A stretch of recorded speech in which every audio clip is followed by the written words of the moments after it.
My name is Tony Buzbee, and I'm proud to be part of the legal team representing Attorney General Ken Paxton. Today I've got with me my friend, colleague, and one of the best lawyers in Texas, I would submit, Dan Cogdell. He'll also have a few words to share with you as well. At some point, once we know what the rules are from the Senate, we'll probably announce other members of our legal team. Dan and I are both proud to represent General Paxton. Ken Paxton has served the state of Texas with great distinction. He is a fearless leader of our constitutional rights and the rule of law. He has stood strong for Texas, and we are proud to stand strong with him here today. Now let me be clear, because there's been some tweets and so forth on this subject. The impeachment articles that have been laid out by the House are baloney. Just so we're clear, the allegations are untrue. They are false. One of the lawyers I heard who ran and did a podcast almost immediately upon being hired said, "Oh, the charges are strong as horseradish." When I read the 20 articles of impeachment, my first thought were these are worthless and weak. And I'm embarrassed by our House would send something like that out, would vote on something like that and send it to the Senate with a suggestion that there should be some sort of trial. I'm a native Texan. My family's been in this state for generations. And I'm very offended by the shameful and despicable conduct of our House of Representatives. I've been on this case less than 72 hours, formally. It took less than 72 hours for the House to pass those articles of impeachment. Think about that. 20 articles of impeachment in less than 72 hours. Ken Paxton will never be convicted by the Senate. Not on this evidence, not with this record, and not when the fact is the allegations are completely untrue. Now let's talk about process. One of the things we want to be clear about is process matters. Process is important. Process means legitimacy. The process here is not just suspect. It's clearly flawed. It's wrong. It was absolutely non-existent. Speaker Dave Phelan and his followers in the Texas House could have easily determined that the allegations that were being made were false. Easily could have determined them to be false if they had just bothered to look at the evidence. But I don't really think they really wanted the facts. They didn't want the truth to be heard. That would have gotten in the way of their plan, and I would suggest to you it was a long-term plan to remove one of the major conservative voices in Texas. What they did was convene a hurried, secretive, kangaroo court, more like something you would see in a third world country, not something you would expect from a legislative body, not something that we could all be proud of, not something that we could respect. You realize that the so-called investigators only interviewed 15 people? And then relayed hearsay upon hearsay upon hearsay? And then passed and voted on 20 articles of impeachment from hearsay evidence from 15 people? It's pretty shocking. They ignored precedent. They disregarded their own rules. They completely abandoned due process. They rejected every ethical, moral, and legal concept that exists in law. And what it really turned into be was just an ugly smear campaign. The Speaker's followers and himself thought that they could pull off what could only be described as a drive-by shooting on a holiday weekend to politically assassinate one of the leading conservative voices, not only in Texas, but also in the United States. Did you know that they even had a former high-ranking Obama official advising them? Their effort will fail. And you know why it will fail? It will fail because the people of Texas will see this corrupt process for what it is. Let me lay out a few of the major problems, and there are many, and I think my colleague Dan will comment on them as well. This was a sham. It was a sham from the get-go. Every impeachment that has gone to trial since the Texas Constitution was ratified in 1876 has involved a completely public process in the House. Now, I want you to let that sink in for a minute. A completely public process in the House. Not a 72-hour process with hearsay upon hearsay done in 4 hours. That's not the way you do business if you're being credible. The past impeachments in Texas have been based on sworn testimony by witnesses, not on an investigator talking to someone who talked to someone else and then going to the committee and saying, this is what this person said, this person said. That's called hearsay. That's called double hearsay, and in some instances, triple hearsay. It would never, ever hold up in any court of law. In all of the impeachment processes, and there's only been 3 that we can find in the history of our great state, the respondent, that is the accused, in this case, the general, has been allowed and given the opportunity to speak, to defend himself. The Attorney General sent his own counsel to the investigative committee to be heard. They turned him away. It wasn't just a matter of, hey, we're going to give you an opportunity. It was, you are not allowed to speak. Imagine that. Imagine that. This is the way we do our business in the state of Texas, in our House of Representatives, the people's house? No, that is not the way we do our business. And the people of Texas will see this for what it is, a sham. We even, I shouldn't say we, but a member of the Attorney General's team even attempted, when precluded from testifying, attempted to bring evidence. To say, well, you won't let us testify, you won't let us be heard, you won't let us face the investigators who talked to someone who talked to someone else. At the least, would you just accept our package of evidence? Would you accept it so at least you can consider it, so you can, if you're sworn to do the right thing and uphold the law and do the right thing for the people of Texas, would you accept it? They would not accept it. Every impeachment that has occurred in the state of Texas has allowed the respondent to produce such evidence, and the respondents have done so. There wasn't even a written report in this case. Now I want you to think about that.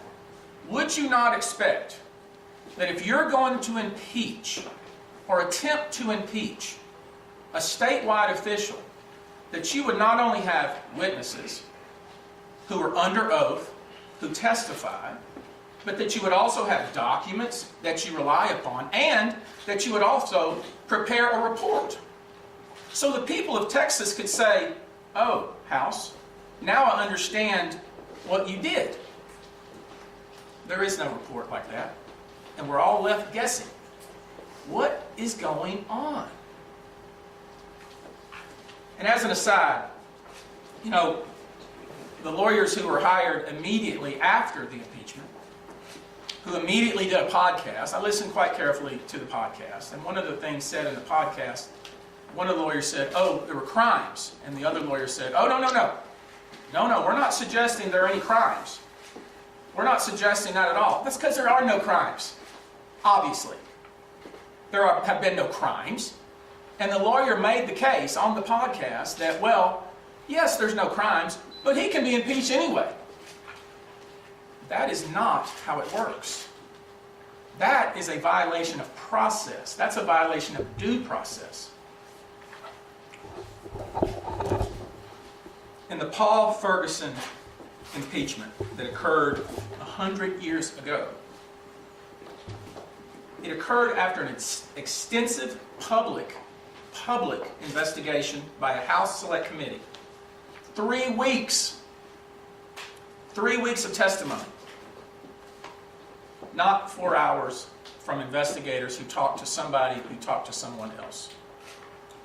Every prior impeachment involved documentary evidence provided by both sides. That is, the people seeking impeachment and the individual's team attempting to be impeached. So there would be a fair airing of what it is we're even talking about. I would respectfully suggest to you that the people that voted on this may not have even understood what they were voting on. I'm going to introduce Dan Cogdell, a person you likely know who's been involved in some of the most important and widely publicized cases in our state and elsewhere, who's going to visit with us a little bit more on process, and then we'll come back and talk about a few more things as far as going forward and what you are likely to see next. Dan? Thank you. Thank you, Tony. My name is Dan Cogdell. I'm one of the lawyers representing Ken Paxton. It's refreshing to know that I'm probably the least recognized lawyer so far involved in this case, so I got that going. I really became interested in getting involved in Ken's impeachment hearing. As some of you may know, I represent him on the ongoing state criminal securities fraud investigation indictment. We're going to get there. But I really became interested in getting involved when I saw Representative Merv, who is the chairman of the committee investigating Mr. Paxton, trot out like they were the homecoming king and queen of his high school, Mr. DeGuerin and Mr. Hardin. Make no mistake, Rusty Hardin is probably my best friend that has a bar card. He and I are close. I respect him greatly, but that doesn't mean he's always right. Mr. DeGuerin is a great lawyer. He's a legendary lawyer. He's an icon. Just ask him and he will tell you. But all of that is true. He is an outstanding lawyer. But to have those two great lawyers, first off, Rusty comes out, as only Rusty can, and says, the evidence is 10 times worse than you thought would be. Well, a reasonable person might ask, well, if the evidence is 10 times worse than I thought it would be, why do we need you to prosecute the case? But in any event, they did say some things that I agree with when they were on the podcast that Mr. Buzbee refers to. But Mr. DeGuerin said that they want to bring fairness to the process. I agree with that, because what happened before the investigative committee was anything but fair. Mr. DeGuerin said, we want the rules of evidence to apply. No kidding. So do we, because they didn't apply before the House. He said, we want due process. No kidding. So do we, because there was no due process before the House. We want Paxton to be able to compel witnesses to testify on his own behalf. So do we, because guess what? That didn't happen before the House. He said, we know the importance of transparency and we want to see it here. Guess what? So do we, because there was no transparency before the House. Mr. Hardin, my friend, said that he wants to ethically and fairly pursue the accusation. I agree with that. Not a side note at all, I want to echo again what Tony said. Paxton is innocent of these accusations. Let's not let that get lost in the weeds. He is absolutely 100% innocent of the accusations. Rusty said he should be able to cross-examine our witnesses. No kidding. We should, because that didn't happen before the House. He said we want fairness and we want transparency. No kidding, because that didn't happen before the House. I don't want to say it was a sham of a mockery of a proceeding before the House, but it was a sham and a mockery of a proceeding before the House.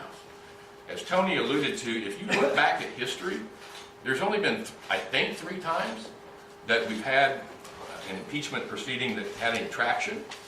The most recent one, to my knowledge, was O.P. Carrillo. That was in 75.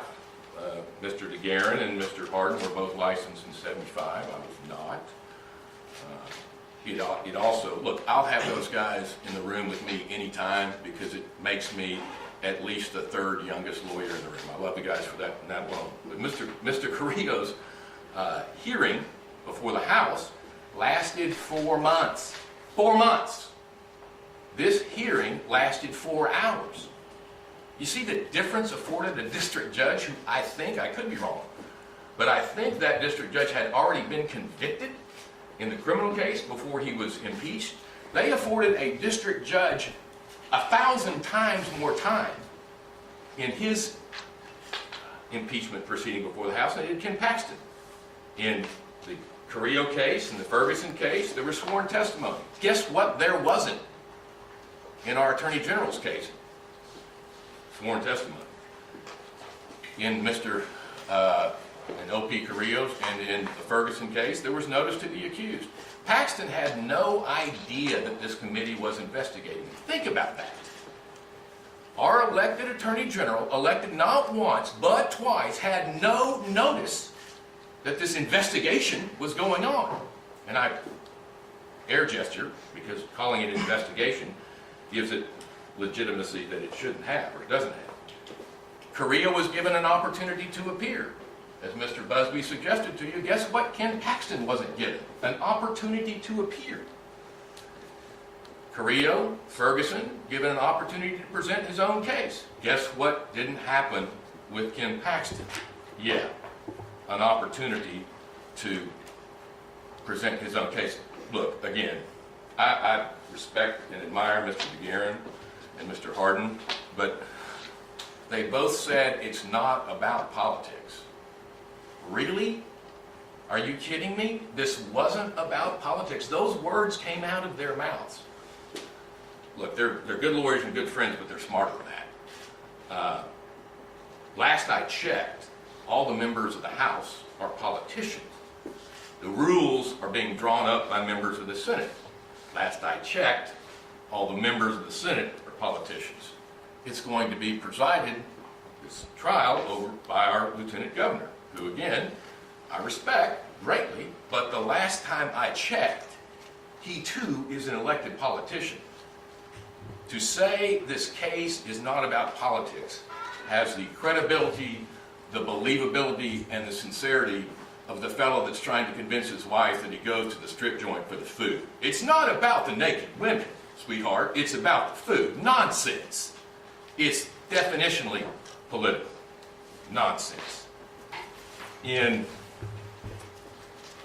the committee, as Mr. Buzbee referenced, and I know well, Ms. Epley, Mr. Donnelly, Ms. Buse, Ms. Cameron, know their investigator, I've known them for years.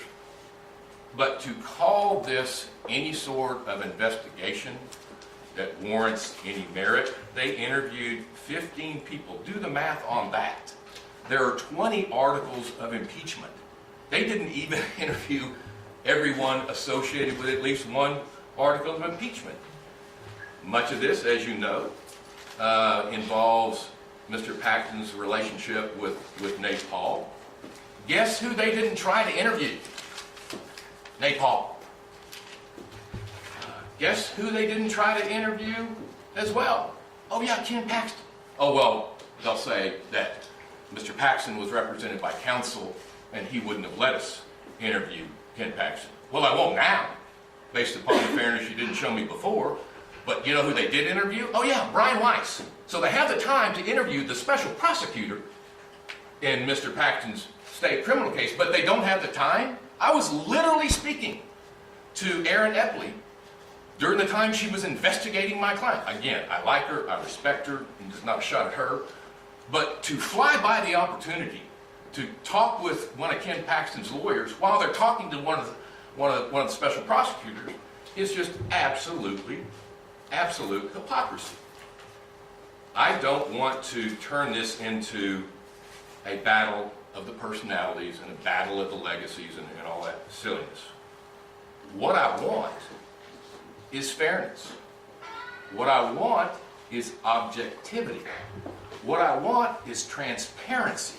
What I want and what you should want, and every single person that's elected in this state should want, is absolute transparency, opportunity to be heard, opportunity to cross-examine, opportunity to present witness. All we are looking for is fairness, because it didn't happen down below. It didn't happen before the House. All we're asking for is fairness. Period. End of story. Anthony, could you show me that last slide? One of the articles of impeachment, and this one really got my attention. He never gives a 65-year-old guy anything to do with technology.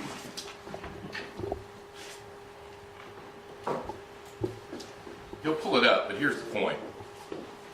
One of the articles of impeachment focus on Paxton's obstructing justice by not quickly resolving his existing state criminal case. By causing protracted, it's a good thing I don't drink anymore because that would throw me off. By causing protracted delay of the trial.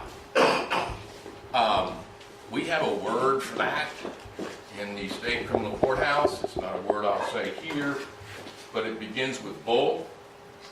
Look over the record in the Paxton existing state securities trial.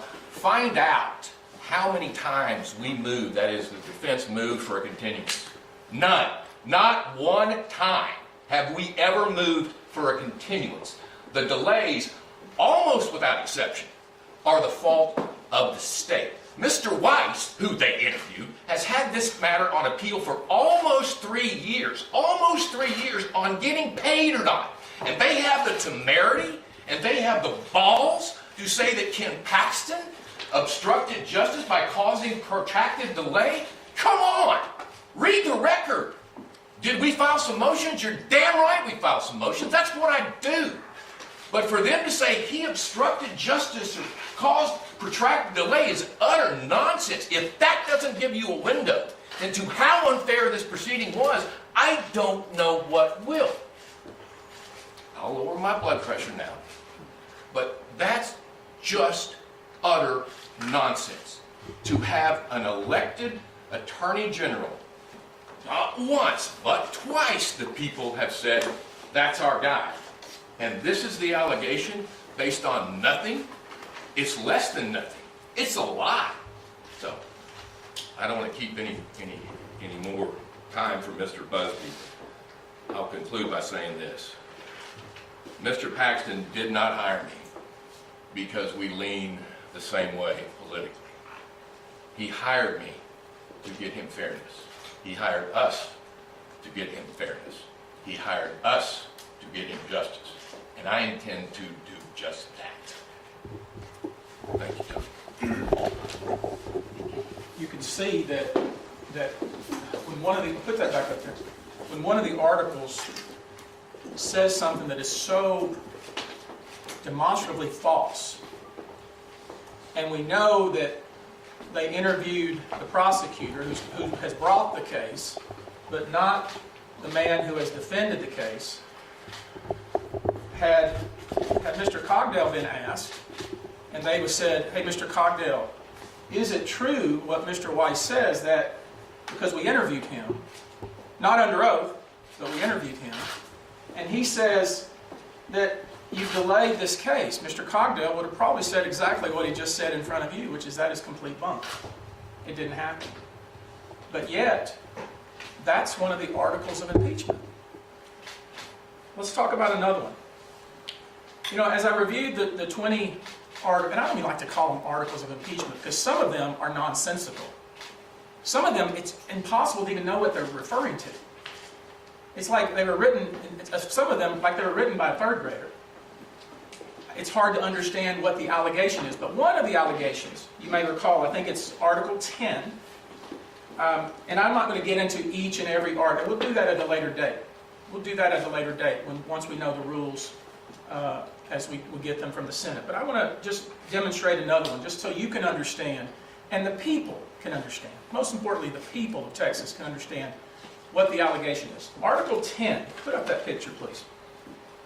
In Article 10, it's suggested that an individual named Nate Paul paid for renovations at the Attorney General's Austin house that included granite countertops. Do you remember that article? The granite countertops article? Do you see the countertops? Is that any sort of granite you've ever seen? This is, It would take a second grader 5 seconds to say, oh, that can't be true. That can't be true, because it's not true. This is a picture of his kitchen. Part of that article is that an individual named Nate Paul paid for the renovation. So let's lay aside the granite countertops. Clearly that's false. But that he paid for renovations. Put up the receipts. We have the receipts. This is the type of evidence we tried to offer them. Once we found out this foolishness was going on. Receipts. Put up the other one. Of the payments for the renovations and the insurance claim. Listen, if we've come to a point where not only are Republicans fighting against Republicans and Democrats fighting against Republicans, that we will have a sham like this that's done in a 3-day period with only a 4-hour hearing based on hearsay upon hearsay upon hearsay, where then a man who was elected by the people, with all this foolishness vetted already in the press and in public filings, that they could do this in secret. And when General Paxton's team found out about it, go there and say, look, we got documents for you and we'd like to be heard. And be precluded from doing so. Every elected official in the state is at risk if this is how things are going to be allowed to be done. And I don't think the people of Texas are going to allow that. I don't know what the reason was. I don't know what the reason was for them doing this the way they did it. I would suggest, had they done it the right way, there would be no articles of impeachment. Had they done it with a public hearing, with testimony, sworn testimony, and evidence, there would be no articles of impeachment. Representative Smithy of the House said it best, and I want to quote him.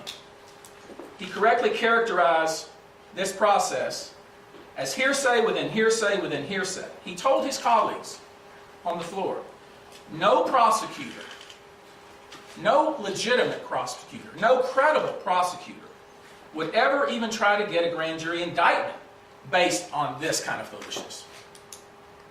You know, the old saying is you can indict a ham sandwich in the state of Texas. On this evidence, you couldn't even indict a ham sandwich. He also said, what you're being asked to do today, folks, is to impeach without evidence. It is all rumor. It's innuendo. It's speculation. If all the things that we may speculate to be true, but we don't know, don't have what is defined or what qualifies as evidence in any court of law, in any court of law, not only in the state of Texas, but in the United States, in any court, this would not satisfy any proper process. Now, the way the House has done this, they're essentially attempting to tell the Senate how it should do its business. You heard some of a couple of the lawyers for the House say, oh yeah, there'll be a full airing.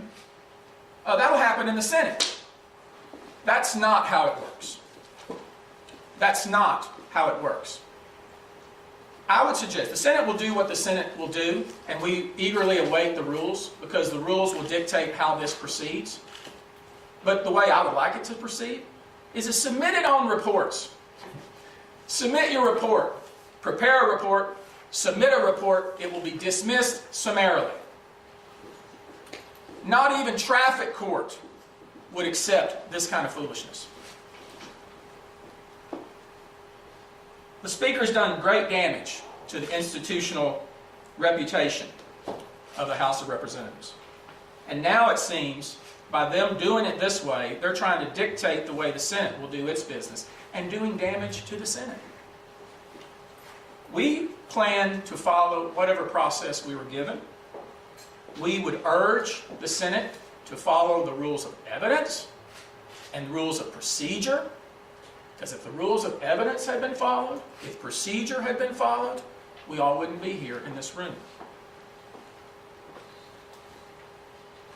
Now,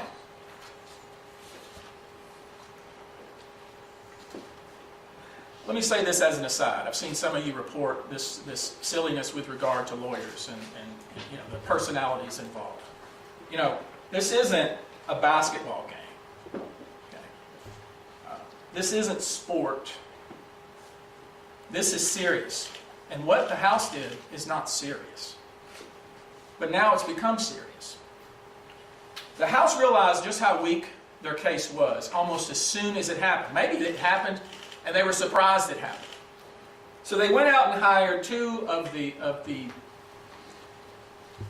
known great lawyers in Texas.